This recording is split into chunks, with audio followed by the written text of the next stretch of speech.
Что делают мужчины, когда находят свою настоящую любовь? Первое. Перестают искать кого-то еще. Настоящее чувство делает других женщин просто незаметными. Второе. Вкладываются в отношения. Он не только говорит о любви, но и доказывает ее поступками, заботой, вниманием, временем.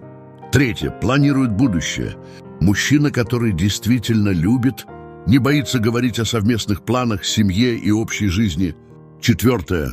Становится лучше. Истинная любовь вдохновляет, мотивирует и делает его сильнее, увереннее, мудрее.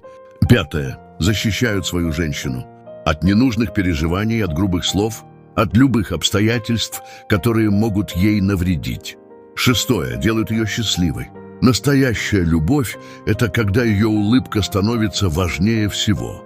Если согласны, ставьте 100 в комментарии и подписывайтесь на канал. Берегите себя.